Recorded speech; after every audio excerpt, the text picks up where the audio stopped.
pulling up to our date in an Uber. After being about 20 minutes late from this Uber, I remember walking up to our first date after the ride. I was prepared to see a man pop out of the Uber ride with Neve and a camera crew behind him, letting me know that I got catfish. I just didn't have a lot of expectations because we hadn't made any plans, but we were enjoying the time and having good conversation. I couldn't plan a date that went so well as it did. Like, just the ambiance of downtown Charleston at night, you can't replicate that anywhere. It was the first time that I learned to appreciate downtown Charleston.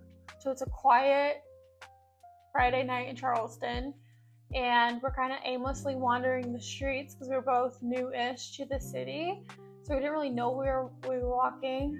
And I remember walking by like this old customs building that sits, on the peninsula, and just being fascinated by the structure of it and how large it was.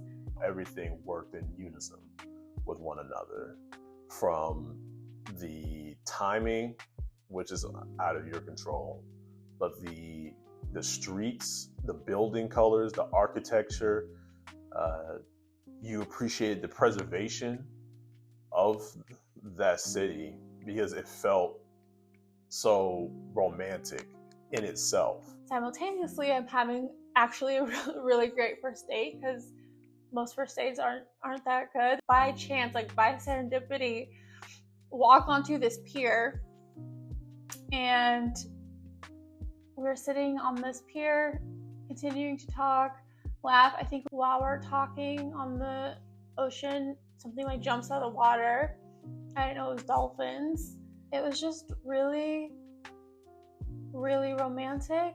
And by the end of the day, we had fallen again. We decided to walk around town more and fell into another courtyard down an alley, which if you've been to Charleston, there's so many secret little alleyways and hidden pathways. And this one had like a beautiful fountain and little bistro tables. It was made so magical by the city. Like, it felt so effortless.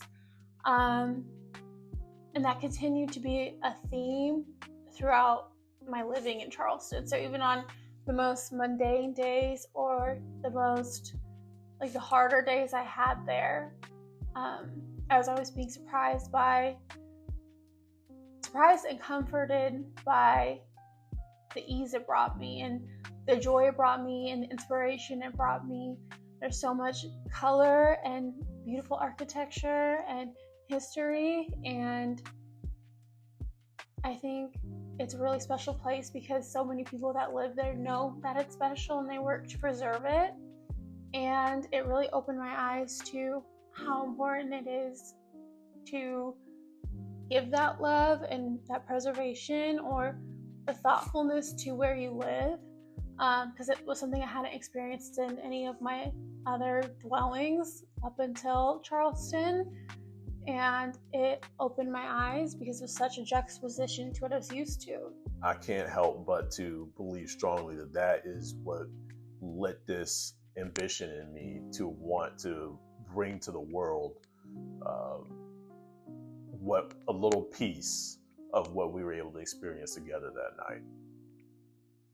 And that to me is when Haus of Musiayar was born.